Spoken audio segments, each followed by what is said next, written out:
ಶನಿದೇವ, ವಿಕ್ರಮಾದಿತ್ಯ, ಈ ಕರ್ಮಭೂಮಿಯಲ್ಲಿ ಮಾನವರಾಗಿ ಹುಟ್ಟಿದವರಿಗೆ ಅವರದ್ದೇ ಆದಂತಹ ಒಂದು ನಿರ್ದಿಷ್ಟವಾದಂತಹ ವ್ಯಾಪ್ತಿ ಅಂತ ಇದ್ದೇ ಇರ್ತದೆ. ಪುನರಪಿ ಜನನಂ ಪುನರಪಿ ಮರಣಂ ಪುನರಪಿ ಜನನಿ ಜಠರೇ ಶಯನಂ.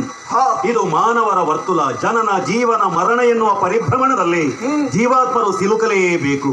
ಆದರೆ ಭಗವಂತನಾದಂತಹ ನೀನು ಹಾಗಲ್ಲವಲ್ಲ. ಸಕಲ ಲೋಕದ ಜನರ ರಕ್ಷಿಪ, ಸಕಲ ವರಗಳ ಕೊಡುವ ದೇವ ನೀನು. ಮಾತ್ರವಲ್ಲ, ಅಂದು ಆಸ್ಥಾನದಲ್ಲಿ ನನ್ನಲ್ಲಿ ಮೂಡಿದಂತಹ ಪ್ರಶ್ನೆಗೆ ಸ್ಪಷ್ಟವಾದಂತಹ ಉತ್ತರವೂ ಸಿಕ್ಕಿತು.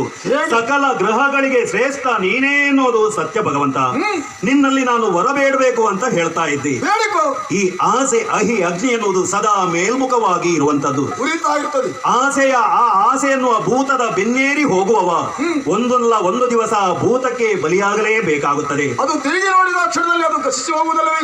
ಆಸೆಯನ್ನು ಪೂರೈಸಿಕೊಳ್ಳುವುದು ಹೇಗಂದರೆ, ಅದು ಬಾಯಾರಿಕೆಗೆ ಉಪ್ಪು ನೀರನ್ನು ಕುಡಿದ ಹಾಗೆ. ಉಪ್ಪು ನೀರನ್ನು ಕುಡಿದಾಗ ಬಾಯಾರಿಕೆ ಹಿಂಗಿ ಹೋಗುವುದುಂಟೆ? ಇಲ್ಲವಲ್ಲ. ಹಾಗಾಗಿ ನನಗೆ ಯಾವ ರೀತಿಯ ಆಸೆಯೂ ಇಲ್ಲ. ಯಾಕೆ ಗೊತ್ತೇ? ಭಗವಂತನಾದಂತಹ ನೀನೇ ನನ್ನ ಕಣ್ಣ ಮುಂದೆ ಬಂದು ನಿಂತಿರುವಾಗ ಪ್ರತ್ಯೇಕವಾದಂತಹ ವರವನ್ನು ನಾನು ಬೇಡಿದ್ದೆ. ಆದರೆ ನನಗಿಂತ ಮಿಗಿಲಾದಂತಹ ಮೂಢ ಈ ಲೋಕದಲ್ಲಿ ಇರುವುದಕ್ಕೆ ಸಾಧ್ಯವುಂಟೆ? ಕಾಮಧೇನುವಾಗಿ, ಕಲ್ಪ ವೃಕ್ಷವಾಗಿ, ಪಾಪನಾಶಿನಿಯಾದ ಗಂಗೆಯಾಗಿ ನೀನೇ ನಿಂತಿರುವಾಗ ಪ್ರತ್ಯೇಕವಾದಂತಹ ವರ ನನಗೆ ಅವಶ್ಯಕತೆ ಇಲ್ಲ ಭಗವಂತ. ಆದರೂ ಲೋಕದಲ್ಲಿ ಒಂದು ಧರ್ಮ ಅಂತ ಇದೆ.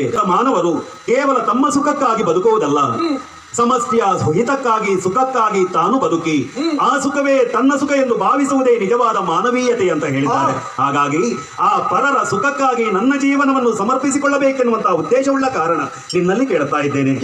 ದೇವಾ, ಲೋಕದ ಸಾಮಾನ್ಯ ಜನರು ನನಗೆ ಕೊಟ್ಟಂತಹ ಕಠಿಣವಾದಂತಹ ಶಿಕ್ಷೆಯನ್ನು ಸಹಿಸಿಕೊಳ್ಳುವಂತಹ ಸಾಮರ್ಥ್ಯ ಉಳ್ಳವರಲ್ಲ.